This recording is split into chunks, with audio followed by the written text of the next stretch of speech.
संतती प्राप्ती, मुलांचं आरोग्य आणि त्यांच्या उज्ज्वल भविष्यासाठी एक अत्यंत महत्त्वाचा दिवस म्हणजे पौष पुत्रदा एकादशी। या दिवशी योग्य प्रकारे व्रत केल्यास जीवनात मुलांच्या यशस्वी वाटचालींसाठी शुभ परिणाम मिळतात असं धर्मग्रंथामध्ये सांगितलंय।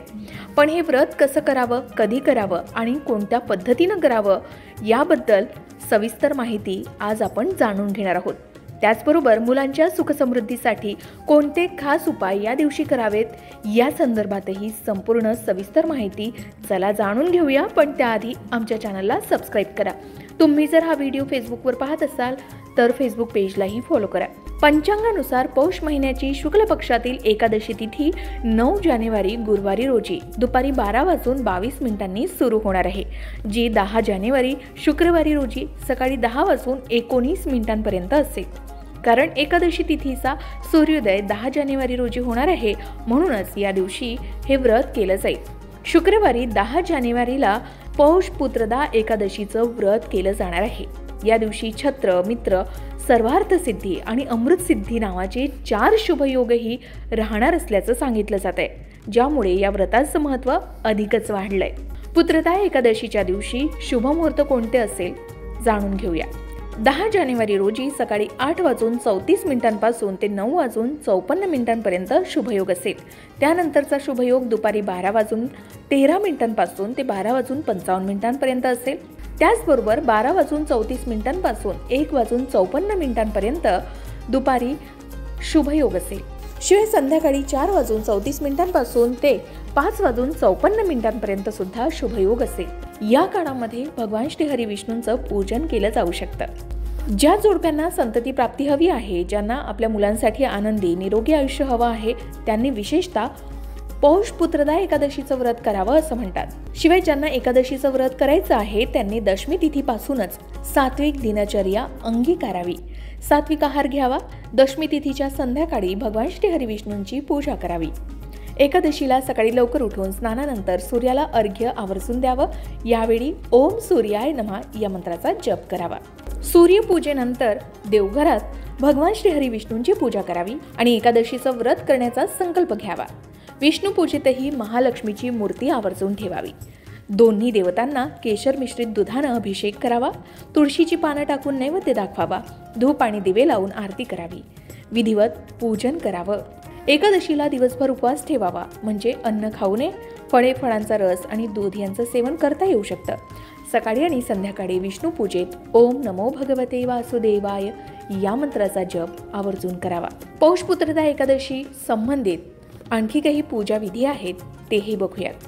पुत्रदा एकादशीचं व्रत करणाऱ्या भक्तांनी एकादशीच्या एक दिवस आधी सांगितल्याप्रमाणे म्हणजे दशमी तिथीच्या रात्रीपासूनच व्रताचे नियम पूर्णपणे पाळावेत असं सांगितलं जातं। दशमीच्या दिवशी सूर्यास्तानंतर अन्न घेऊ नये आणि रात्री भगवान श्री हरी विष्णूंचं ध्यान करून झोपावं। सकाळी सूर्योदयापूर्वीच उठावं। दैनंदिन कामातून निवृत्त झाल्यावर स्नान करावं। शुद्ध आणि स्वच्छ धुतलेले वस्त्र परिधान करावेत आणि श्री हरी विष्णूंचं ध्यान करावं। गंगाजल असल्यास त्या पाण्यानं गंगाजल टाकून स्नान करावं। पूजेसाठी श्री हरी विष्णूंच्या फोटोसमोर दिवा लावावा आणि व्रताची प्रतिज्ञा घेऊन कलशाची स्थापना करावी। त्यानंतर लाल कपड्यानं कलश बांधून त्याची पूजा करावी। भगवान श्री हरी विष्णूंची मूर्ती, महालक्ष्मीची मूर्ती यांना स्नान घालावं। वस्त्र परिधान करावीत, अर्पण करावीत। फुलं, धूप, दीप, अगरबत्ती अर्पण करून भगवान श्री हरी विष्णूंची पूजा करावी, आरती करावी आणि नैवेद्य शिवाय फळं अर्पण करून प्रसाद वाटावा। आपल्या क्षमतेनुसार भगवान श्री हरींना फळं, फुलं, नारळ, सुपारी, लवंग, मनुका, आवळा इत्यादी अर्पण केला जाऊ शकतो। दिवसभर उपवास ठेवावा आणि कथा वगैरे ऐकून संध्याकाळी फळं खावी। या दिवशी दिवादान करण्याचं खूप महत्त्व असल्यानं दिवादान करावा। एकादशीला रात्री देवाचं भजन आणि कीर्तन करण्यात वेळ घालवावा। दुसऱ्या दिवशी म्हणजे पारण तिथीला ब्राह्मणांना भोजन आणि दान दिल्यानंतर स्वतः भोजन करावं। या व्रताच्या पुण्यामुळे व्रत करणाऱ्याला तपस्वी, विद्वान आणि धन्य पुत्र प्राप्त होतो आणि सर्व सुख भोगून शेवटी वैकुंठाची प्राप्ती होते असं म्हटलं जातं। भगवान श्री हरी विष्णू यांच्या मंत्राचा 108 वेळा या दिवशी जप करावा। एकादशीनंतर म्हणजे द्वादशी तिथीला सकाळी स्नान करून भगवान श्रीहरी विष्णूंचं पूजन करून कोणत्याही गरजूला अन्नदान केलं जाऊ शकतं।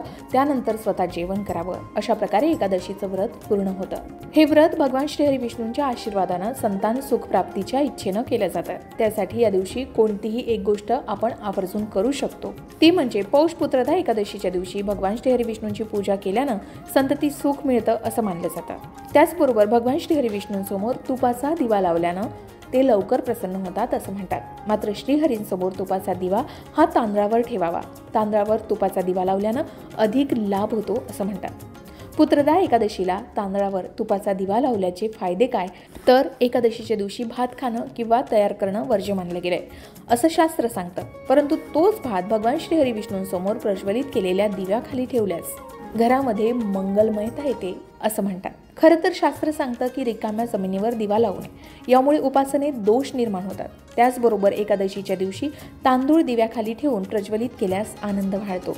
पौष पुत्रदा एकादशीच्या दिवशी अगदी काहीही जमलं नाही तरी आपण मुलांसाठी एक गोष्ट आवर्जून करावी, तो म्हणजे तांदळावर तुपाचा दिवा प्रज्वलित करावा। एकादशीच्या दिवशी प्रथम भगवान श्रीहरी विष्णूंसमोर थोडे तांदूळ प्लेटमध्ये ठेवावे आणि त्यावर तांदळावर तुपाचा दिवा ठेवावा। असं केल्यानं धन आकर्षित होण्यासही मदत मिळते आणि आपली आर्थिक स्थिती सुधारण्यास मदत मिळते असं म्हणतात। याचबरोबर मुलांच्या सुखात भर पडते। शिवाय पौष पुत्रदा एकादशीच्या दिवशी तांदळावर लावलेल्या तुपाच्या दिव्याने देवी लक्ष्मी सुद्धा घरात वास करते। पैशाशी संबंधित समस्या नक्कीच दूर होतात। शिवाय घरात सकारात्मकता वाढते आणि नकारात्मक ऊर्जा नाहीशी होते असं म्हणतात। याही व्यतिरिक्त तुळशीला माता लक्ष्मीचं प्रतीक मानलं जातं। असं मानलं जातं की पौष पुत्रदा एकादशीच्या दिवशी तुळशीच्या रोपाखाली तिळाच्या तेलाचा दिवा लावल्यानं घरातील धनसंपत्तीच्या आड येणारे दोष दूर होतात आणि घरातील आर्थिक स्थिती सुधारण्यास मदत मिळू शकते। तर आपण या दोन गोष्टी सुद्धा आवर्जून करू शकतो। याही व्यतिरिक्त पिंपळाच्या झाडावर सर्व देवी देवतांचा वास असतो।